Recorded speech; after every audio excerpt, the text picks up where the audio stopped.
Prime debate में आपका स्वागत है। हिमाचल प्रदेश का जायजा लेते हुए आज हम बात करेंगे लोकसभा क्षेत्र हमीरपुर की। हमीरपुर लोकसभा क्षेत्र में मुख्यमंत्री प्रेम कुमार धूमल का चुनाव क्षेत्र आता है। उनके अलावा भाजपा के मंत्री रविंद्र रवि, महेंद्र सिंह, भाजपा के हिमाचल प्रदेश अध्यक्ष सतपाल सिंह सत्ती, बलदेव शर्मा और उर्मिल ठाकुर जैसे नामी भाजपा नेता चुनाव मैदान में हैं। अनुराग ठाकुर हमीरपुर के सांसद हैं। इस लिहाज से हमीरपुर लोकसभा क्षेत्र शायद भाजपा के लिए सबसे महत्वपूर्ण क्षेत्र है। कांग्रेस इसी क्षेत्र में भाजपा को चुनौती देकर आगे बढ़ने की कोशिश कर रही है। हमीरपुर लोकसभा क्षेत्र में भाजपा 1998 के बाद लगातार 6 बार जीती है। अगर 1989 से बात की जाए तो भाजपा 9 में से 8 बार लोकसभा चुनाव जीती है। प्रेम कुमार धूमल और सुरेश चंदेल 3-3 बार भाजपा के सांसद बने हैं। अब लगातार 2 बार अनुराग ठाकुर चुनाव जीत चुके हैं। अगर हमीरपुर लोकसभा क्षेत्र के अंदर आने वाले विधानसभा क्षेत्रों की बात की जाए तो इस वक्त यहां से भाजपा के 10 और कांग्रेस के 7 विधायक हैं। अगर 2009 के लोकसभा चुनाव को देखा जाए तो अनुराग ठाकुर और नरेंद्र ठाकुर का मुकाबला एक तरफा सा लगता है। अनुराग ठाकुर ने 17 में से 14 विधानसभा क्षेत्रों में बढ़त बनाई थी और 72,000 से ज्यादा वोटों के साथ चुनाव जीते थे। परिसीमन और 5 साल राज्य में शासन करने के बाद जब भाजपा चुनाव लड़ रही है तो पुराने आंकड़े किसी काम आने वाले नहीं हैं। छठी बार मुख्यमंत्री बनने का सपना देख रहे वीरभद्र सिंह चुनाव प्रचार में प्रेम कुमार धूमल के गढ़ में घुसकर चुनौती दे रहे हैं। प्रेम कुमार धूमल को बार बार अपने क्षेत्र में जाना पड़ रहा है।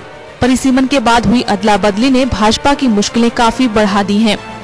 प्रेम कुमार धूमल का विधानसभा क्षेत्र बदला तो उर्मिल ठाकुर को हमीरपुर से सुजानपुर जाना पड़ा। सुजानपुर से टिकट की आस लगाए बैठे राजेंद्र सिंह राणा बागी हो गए।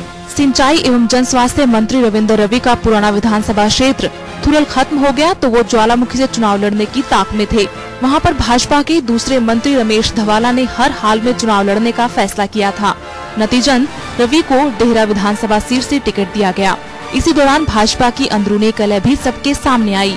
अब चुनाव निर्णायक दौर में है तो इसमें कोई शक नहीं कि हमीरपुर लोकसभा क्षेत्र के अंतर्गत आने वाले 17 विधानसभा क्षेत्रों में भाजपा बनाम कांग्रेस ही नहीं बल्कि धूमल बनाम वीरभद्र जंग का सबसे बड़ा अखाड़ा बन गया है। हमीरपुर लोकसभा क्षेत्र भाजपा के गढ़ के तौर पर जाना जाता है। इस बार जब विधानसभा में चुनावी मैदान में मुख्यमंत्री प्रेम कुमार धूमल समेत कई दिग्गज हैं तो लगता है कि हमीरपुर लोकसभा क्षेत्र के अंदर आने वाली विधानसभा का गणित तय करने में महत्वपूर्ण भूमिका निभाने वाले हैं। हम जानने की कोशिश करेंगे कि चुनाव के निर्णायक पहलू क्या हैं। हमारे साथ स्टूडियो में मौजूद हैं गुरमीत सिंह जो हिंदी डिपार्टमेंट में लेक्चरर हैं पंजाब यूनिवर्सिटी चंडीगढ़ में, और वीपी प्रभाकर जो सीनियर जर्नलिस्ट हैं। वहीं शिमला से हमारे साथ जुड़ेंगे रमेश चौहान जो हिमाचल प्रदेश विश्वविद्यालय में राजनीति शास्त्र पढ़ाते हैं। इसके अलावा न्यूज रूम से हमारा साथ दे रहे हैं हमारे संवाददाता किरणदीप। आप सभी का आज की चर्चा में स्वागत है। गुरमीत, मैं आपसे शुरू करता हूं। परिसीमन है, 5 साल राज किया है तो एंटी इनकम्बेंसी फैक्टर भी है, इसके बिना बागी भी हैं, तो आपको क्या लगता है कि वहां पर कैसी हवा बह रही है? नहीं, निश्चित तौर पे देखिए, सबसे बड़ी बात और सबसे महत्वपूर्ण बात तो यही है कि ये मुख्यमंत्री का गृह क्षेत्र है। हर राज्य में जो मुख्यमंत्री का गृह क्षेत्र होता है उसका एक विशेष दर्जा होता है। वो बड़ा प्रिविलेज्ड, बहुत खास एरिया माना जाता है, विकास की दृष्टि से भी, अन्य मामलों की दृष्टि से भी, वर्कर्स को सम्मान मिलने की दृष्टि से भी। तो निश्चित तौर पे मुख्यमंत्री धूमल क्योंकि हमीरपुर से आते हैं, उनके अपने बेटे इस पूरी क्योंकि जब हम जिले की बात करते हैं तो हमारा आशय हमीरपुर से होता है कि गृह जिला उनका है, लेकिन जब हम संसदीय क्षेत्र की बात करते हैं तो अनुराग ठाकुर के जो अन्य जिले जो ऊना, बिलासपुर का भी प्रतिनिधित्व उसमें शामिल है, कांगड़ा का भी एक कॉन्स्टिट्यूंसी है। सो वो दोनों दृष्टि से उनके कांगड़ा के 2 हैं, मंडी का 1 जी है। तो 3-4 जिलों का मिलके एक हिमाचल में इस तरह का रिवाज है कि बनती है, क्योंकि आबादी कम है तो अन्य जिले भी उसमें शामिल है।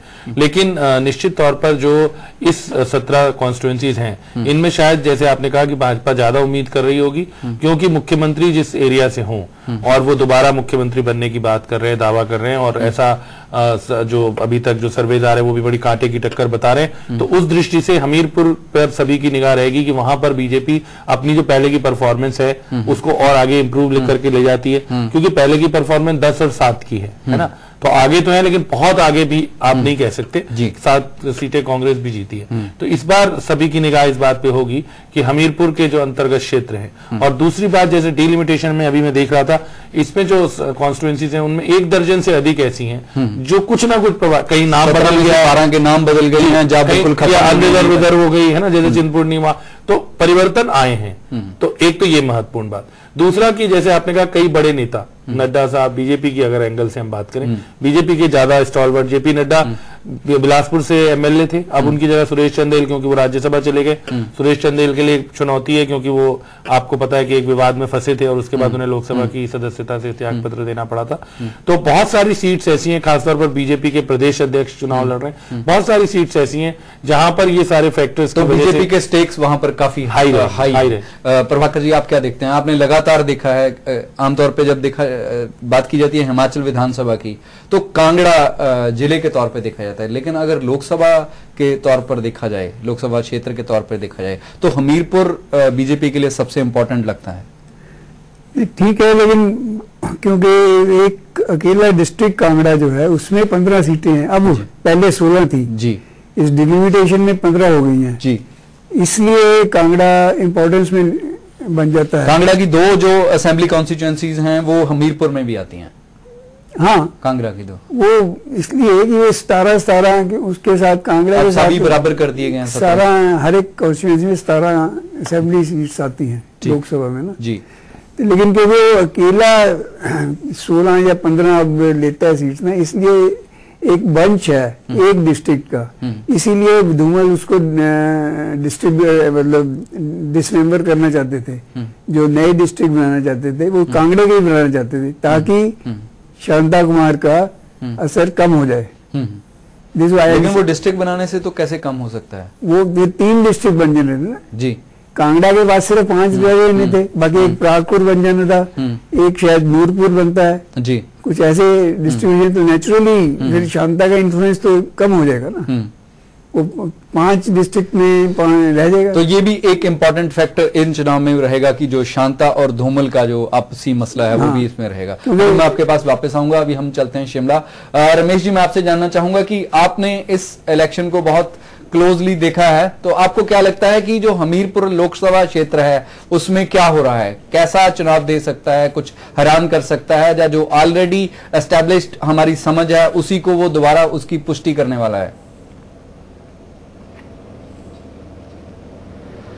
नहीं बलजीत जी, कुछ इस चुनाव में मुझे ऐसा लगता है कि इसमें कुछ हमें कुछ ऐसी परिणाम भी मिल सकते हैं जिसके ऊपर हमें शायद कुछ अचंभा भी हो।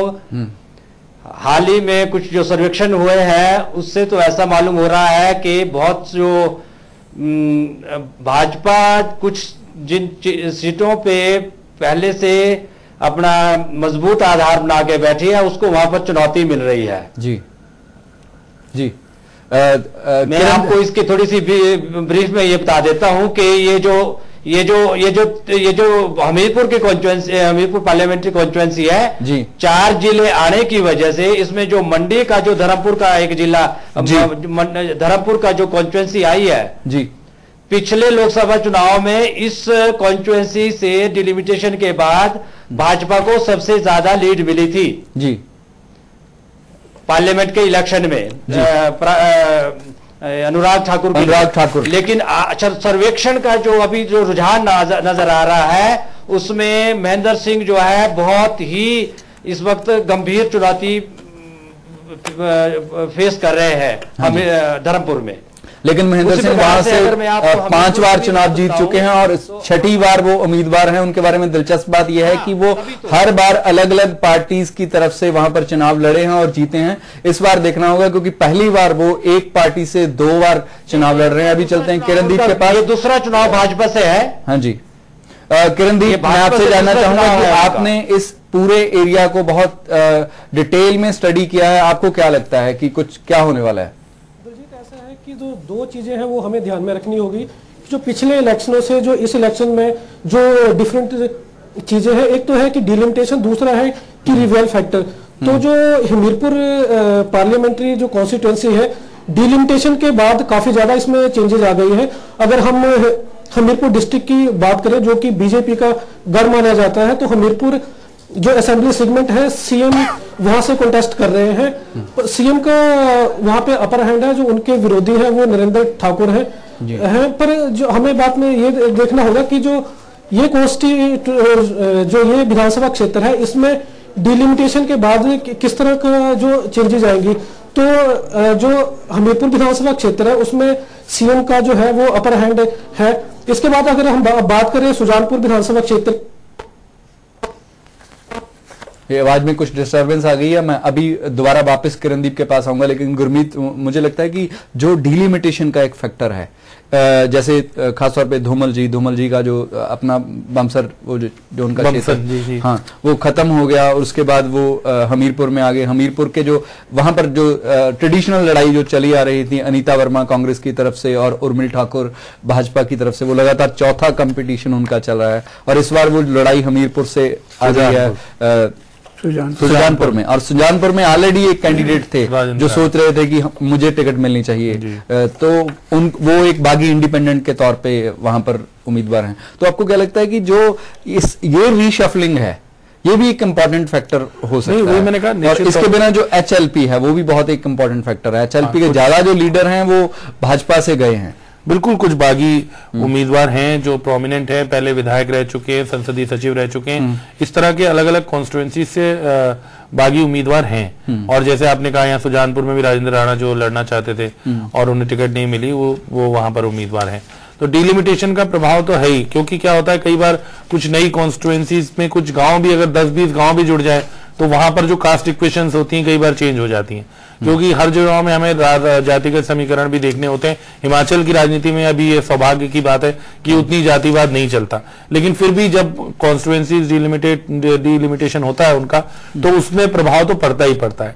और जैसे मैंने कहा कि इसमें बहुत सारे ऐसे उम्मीदवार हैं जिन्होंने सीट बदली, कहीं रिजर्व हो गया तो अनरिजर्व वाले में आ गए, जो रिजर्व से लड़ रहे थे वो दूसरी जगह चले गए। जैसे अगर आप चिंतपूर्णी को देखेंगे तो चिंतपूर्णी और उसमें ग्रेड में फर्क पड़ा है आपस में। तो इस तरह से आप देखोगे तो डिलिमिटेशन एक बड़ा फैक्टर है। उस रेबल तो लोपा के हैं ही जगह जगह पर, और कांग्रेस के भी हैं। जोगराज जी भी इस बार इंडिपेंडेंट चुनाव लड़ रहे हैं, वो भी एक फैक्टर है। बिल्कुल, एक ओपी रतन भी हैं, वो भी हैं।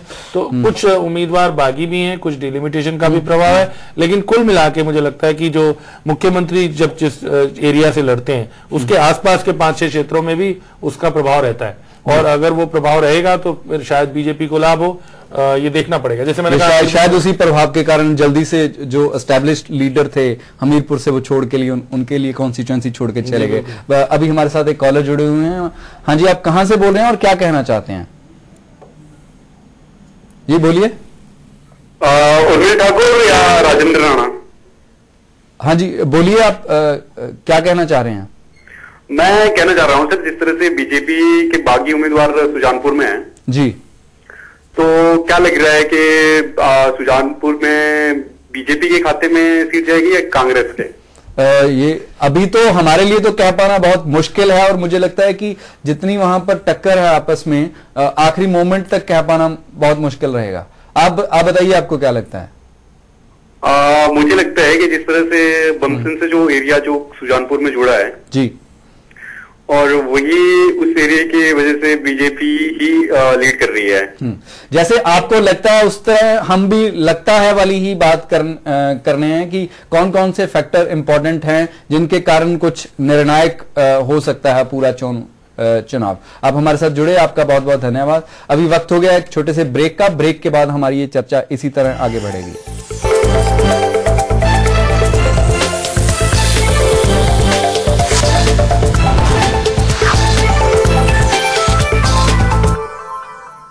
ब्रेक के बाद आपका स्वागत है। हम हिमाचल प्रदेश विधानसभा चुनाव के तहत आज हमीरपुर लोकसभा सीट में आने वाले विधानसभा क्षेत्रों का विश्लेषण कर रहे हैं। प्रभाकर जी, इन क्षेत्रों में जो हिलोपा है, टीएमसी है, बसपा है, इनका क्या रोल रहेगा?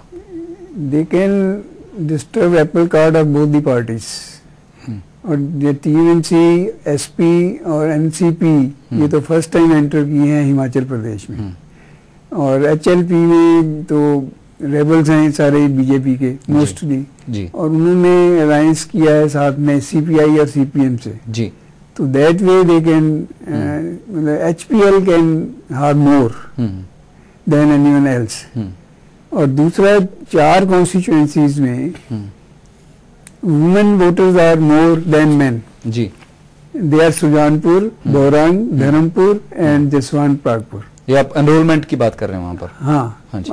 मतलब मेन वोटर्स कम है, वुमेन वोटर्स ज्यादा हैं। वो इसलिए भी है क्योंकि वे ज्यादा लोग यहाँ से आर्मी में गए हैं। हाँ जी, इसकी वजह से क्योंकि 36,000 सर्विसमैन हैं यहाँ से। जी बिल्कुल। वैसे भी हिमाचल में जो औरतें हैं वो आदमियों के मुकाबले में ज्यादा वोट डालती हैं। ये आपका अभी मैं चलता हूँ रमेश जी के पास शिमला। रमेश जी, जैसे देहरा जैसी कॉन्स्टिट्यूएंसी है, वहां से 16 कैंडिडेट टोटल मैदान में हैं और उनमें बागी भी हैं, इंडिपेंडेंट लोग हैं और सारी पार्टियों के कैंडिडेट हैं। आपके लिए ये कितना दिलचस्प है, ये पूरा जो क्षेत्र है? देखिए दलजीत जी, दिलचस्प तो ये पूरा एक क्षेत्र है, क्योंकि आपने जैसे कहा है कि मुख्यमंत्री का चुनाव क्षेत्र है। भाजपा के प्रदेश के नेता जो पार्टी प्रेसिडेंट है वो हम ऊना से है जी, और ट्रेडिशनली ये स्ट्रांग होल्ड रहा है बीजेपी का। और मैं एक बात यहां जरूर कहना चाहूंगा कि जब से धूमल जी ने प्रदेश का बीजेपी का नेतृत्व संभाला है, तो उसके बाद हमीरपुर और उसके आसपास के इलाके में जो है उनका प्रभाव का असर तो रहा है वोटर में जी। ये चंदेल जी ने 3 बारी लोकसभा के चुनाव जीते हैं। उसके बाद धूमल साहब ने खुद बाई इलेक्शन जीता है जी। 2007 का 2 बार जो है अनुराग ने जो है उपचुनाव जीता, फिर 9 का चुनाव जीता। लेकिन इसके साथ साथ ये बात भी हमें ध्यान में रखनी आवश्यक है कि 2009 और 7 में मैक्सिमम जो गेन था बीजेपी का, आप बिलासपुर से अगर 2007 के चुनाव में देखिए तो बिलासपुर से बीजेपी की 3 सीटें जीती है जी। 12वीं सीट सिर्फ कांग्रेस के हाथ में आई है जी। रमेश जी, जो आपने ब्रेकिंग शब्द यूज किया है, मुझे लगता है कि वो सबसे अहम शब्द है इस मामले में। आप हमारे साथ जुड़े, आपका बहुत बहुत धन्यवाद। गुरमीत जी, आपका बहुत बहुत धन्यवाद। प्रभाकर जी, आपका धन्यवाद। Kirandeep, thank you very much. जो हमीरपुर लोकसभा सीट है उसमें लगता है कि कहीं ना कहीं जो वीरभद्र सिंह हैं वो एक फॉरवर्ड वाला रोल प्ले कर रहे हैं और जो धूमल जी हैं वो एक डिफेंडर हैं। इन चुनाव में ये बहुत अहम रहेगा कि कितने अच्छे डिफेंडर हो पाते हैं धूमल और कितने अच्छे अटैकर हो पाते हैं वीरभद्र जी। इसके साथ ही हम आज का प्राइम यहीं खत्म करते हैं। नमस्कार, सत श्री अकाल, खुदा हाफिज।